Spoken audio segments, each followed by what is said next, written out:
So we at it again, popping, popping, popping, popping.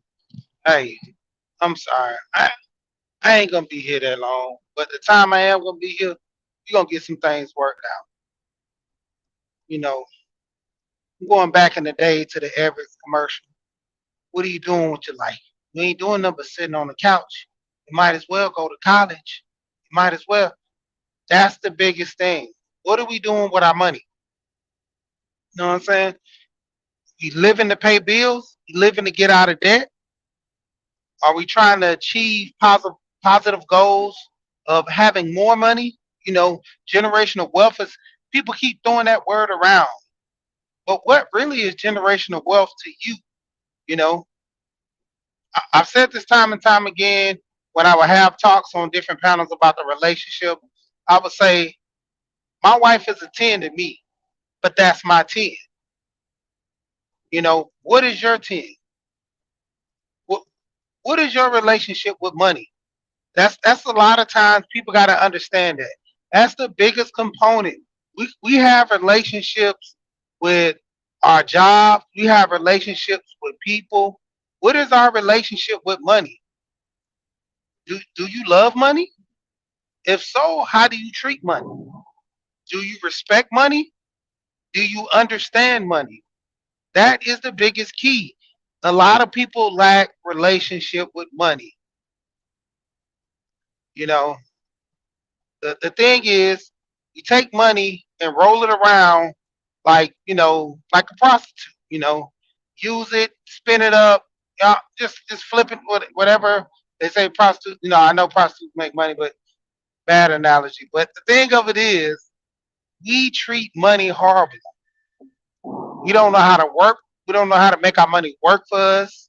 We don't know how to get more assets and everything to, put to the side to help us take care of things financially later on down the line.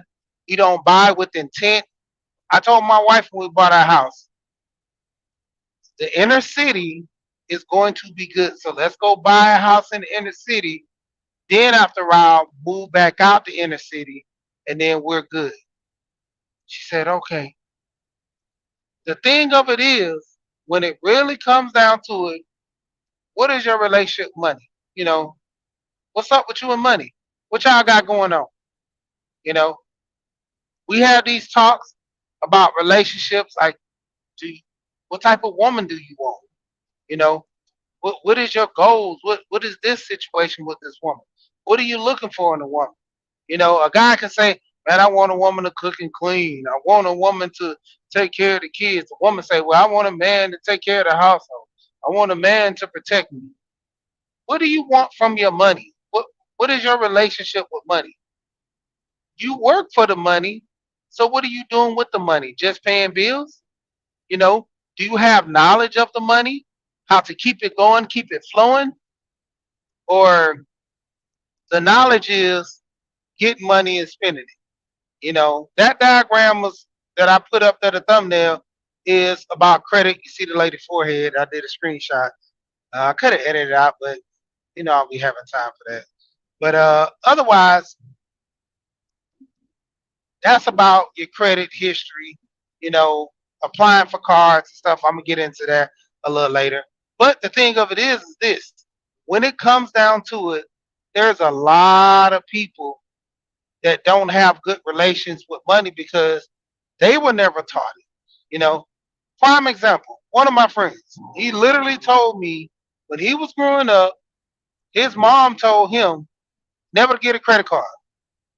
You know, that's one thing you don't want to do. Get in the credit card. Credit cards equal debt because the credit cards will give you free money that you think, but you got to pay it back. And Intel just put you more into debt. And I'm like, that's not right. He was like, yeah, I know that now.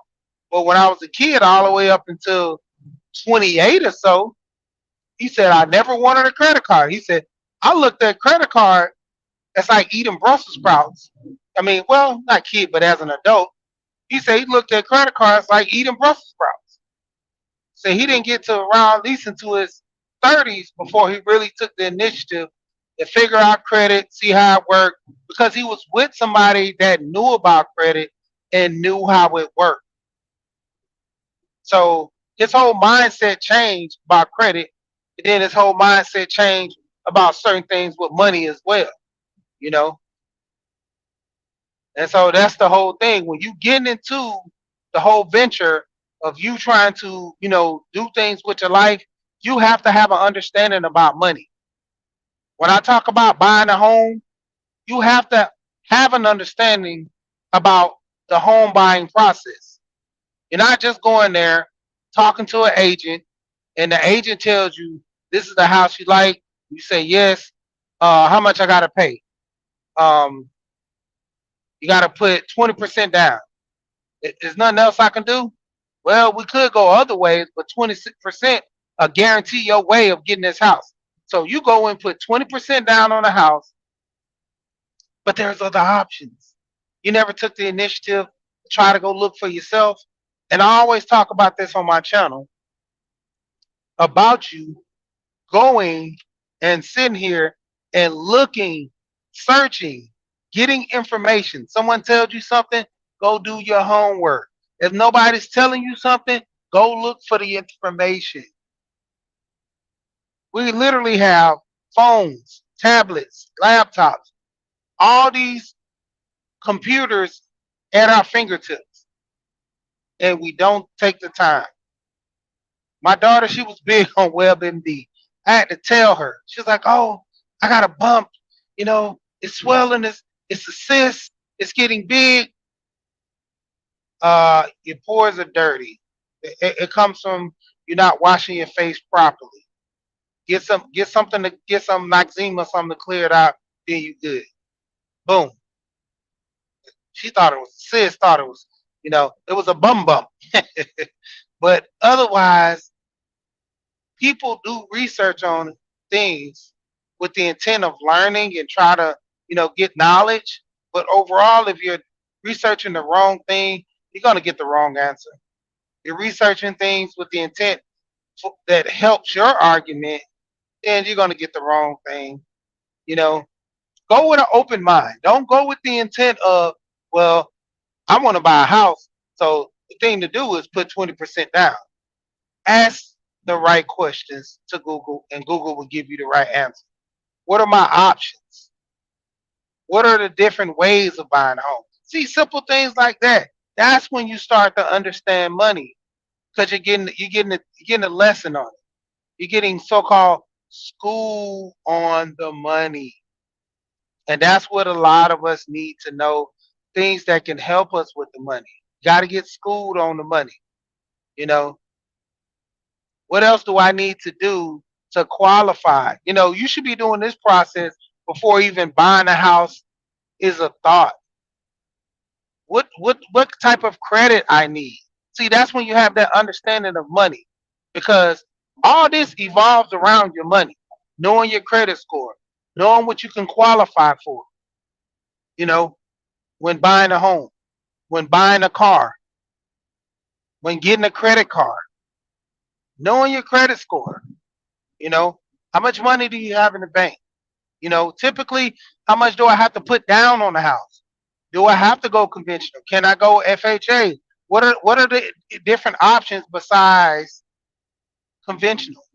I would always hear, you know, FHA, but I always hear the 20% down in FHA. That's what I hear it as.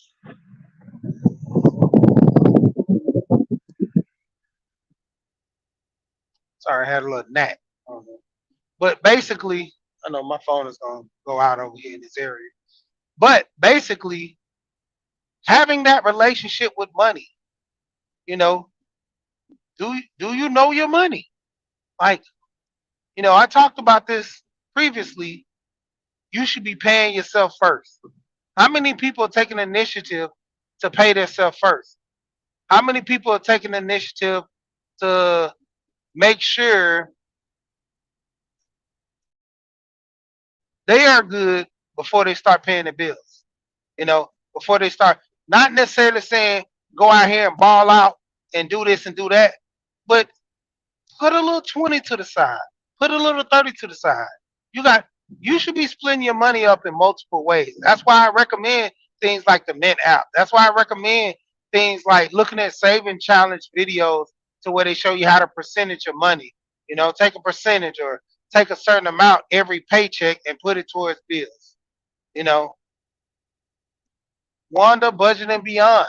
Hey, great channel. She does a lot of her walking videos, but she does a lot of envelope stuffing and budgeting. So you'll get a know-how of this, you know. And that's the thing. A lot of us don't have a good relationship with money. So that's why we pretty much never have money, or money never really seems to be in our pockets because we don't have that relationship with money. A lot of times, our biggest issue is us trying to get a lot of money just to spend it. You know, get a lot of money just to spend it on what? If I'm spending it to make more money, or I'm buying big purchases that appreciate in value, like what's the whole end goal of this? You know, and that's one of the key things we got to start, actually working on and doing for ourselves is understanding our money, how our money is working for us, and what is the benefit of the money that we're having.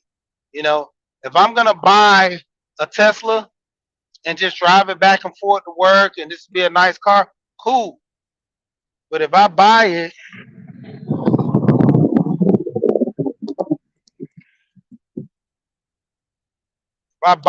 and then turn around and rent it out, is that gonna be a good thing?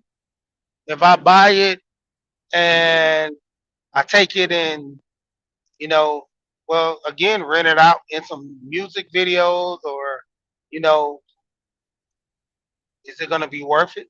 Look at things as an investment. Buying your house. A lot of people Airbnb, parts of their house. There's another app with Verbo where you rent out the whole house. Airbnb is parts of the house.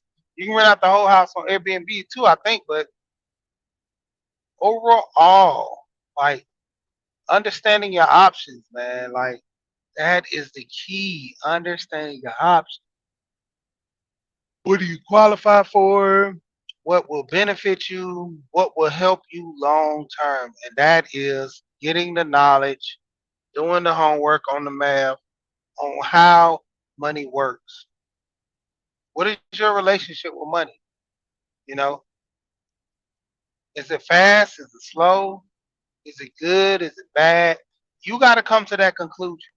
You know, a lot of times we're so quick to say, I got things under control. You know, I can have a whole bunch of money in the bank just sitting there. And man, I'm like, man, you ain't nobody. I got $100,000 in the bank. Man, I'm doing good for myself. You can take that 100,000 out of that savings and take a portion of it and put it into a CD. You know, you can take a portion of it and invest it into some stocks. You could take a portion of that, like make more money. I mean, relatively the stock thing is it's options up to you, but I don't know about putting money in a stock like that. It depends, but overall, like I said, you got options. Even that money in there, getting at a 0.7% interest rate, that's not doing anything. Put in the CD, up CDs are now up to like what 5.4, 5. You know, getting a return on that what in a year. If you know nothing comes up, you're good. Always have a backup plan for the backup plan. No one have that relationship with money, you know, throw it in the stock if you're gonna do it that way. Put it in a stock. If have alarms set to where if it goes down too much, take your money out. If it increases, you're good. Just send alerts. If it goes up, send an alert to make sure hey, it went up this much. You gained this much on it. Hey, the system now are endless for us. We got to start having a good relationship with money so we can have a better degree of understanding and having more money. That's the biggest thing. For us to have more money, we got to what? Have a better relationship with money. It starts with us. Rarely starts with us. But I'm gonna go ahead and get off of here. You know, how to get my day started, make some money, do my thing. Until next time, I always say, we here and we gone.